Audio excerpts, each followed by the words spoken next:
A próxima jornalista a perguntar é a representante da Folha de São Paulo, Patrícia Campos Melo. Boa noite, Patrícia. A quem você dirige a sua pergunta e quem comenta, por favor.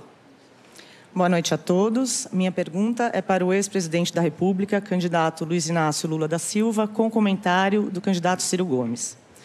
Candidato, o senhor tem falado sobre a necessidade da união da esquerda. Mas o senhor e o candidato Ciro Gomes vivem um clima de hostilidade. Recentemente, o candidato Ciro Gomes afirmou, abro aspas, que o senhor considera o povo um bando de imbecis e também afirmou que já viu o senhor se corrompendo. Em resposta, o senhor afirmou que não leva o Ciro a sério. Como o senhor espera atrair o apoio do candidato Ciro Gomes para um segundo turno, caso o senhor vá para o segundo turno e ele não? E para o candidato Ciro Gomes, o senhor pretende apoiar o candidato Lula se ele for para o segundo turno e você não? O senhor não? Olha, primeiro, ao responder essa pergunta, eu queria começar falando das vacinas. As pessoas se esquecem que foi exatamente em 2010 e 2009, quando chegou a H1N1, nós vacinamos em 3 meses 83 milhões de pessoas nesse país. Então, se as pessoas não são vacinadas, é irresponsabilidade de quem comanda, porque, na verdade, nós temos condições e o Brasil é lembrado no mundo inteiro como um país de muita competência em vacinação. A segunda coisa é o seguinte, eu falo sempre do Ciro Gomes uma coisa. Eu tenho um profundo respeito pelo Ciro Gomes, sou grato ao Ciro Gomes que esteve no governo comigo, de 2003 a 2006, mas o Ciro, nesse instante, ele resolveu não estar conosco, sair com candidatura própria, é um direito dele, não sou eu que vou impedir. Eu estou construindo uma aliança política com 10 partidos políticos, todos os partidos de esquerda e progressista, e nós vamos ver se ganhar as eleições, tentar ver, sabe, se ainda conseguimos atrair o PDT para participar conosco do governo. Eu sempre digo o seguinte, tem 3 pessoas no Brasil que eu trato com deferência. Mário Covas, Requião e Ciro Gomes.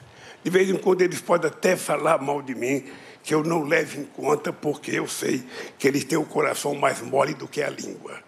Eles têm o coração muito mais mole, são muito mais compreensivos aos problemas sociais. Então, é o seguinte,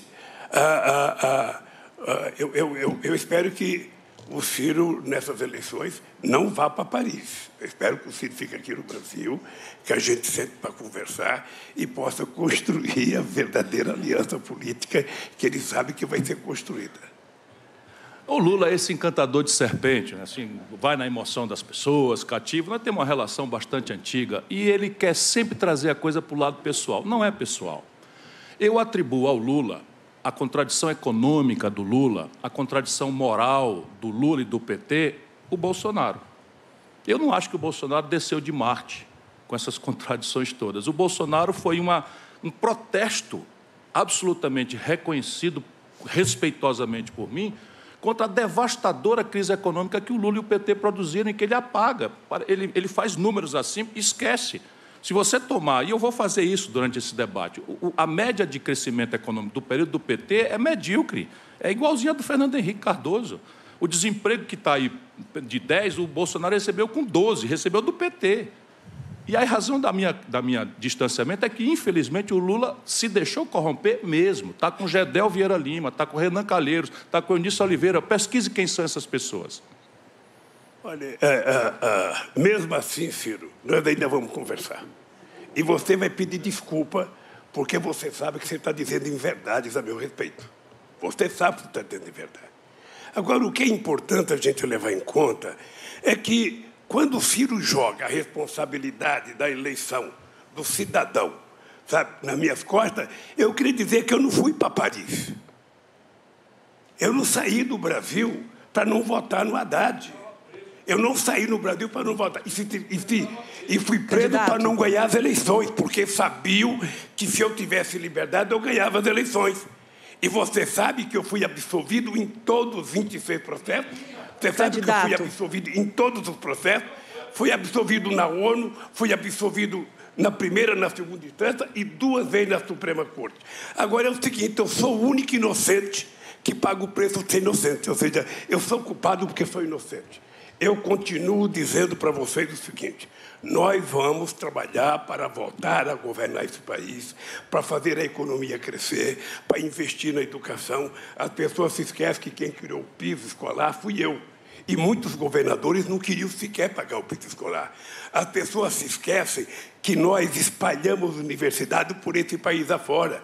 E vou dizer uma coisa para você, o ProUni foi a maior revolução educacional que a gente fez nesse país. Milhões de meninos da periferia, meninos negros e negras, que estudavam em escola pública, tiveram a oportunidade de primeira vez fazer uma universidade que era privilégio de rico, era privilégio da classe média alta.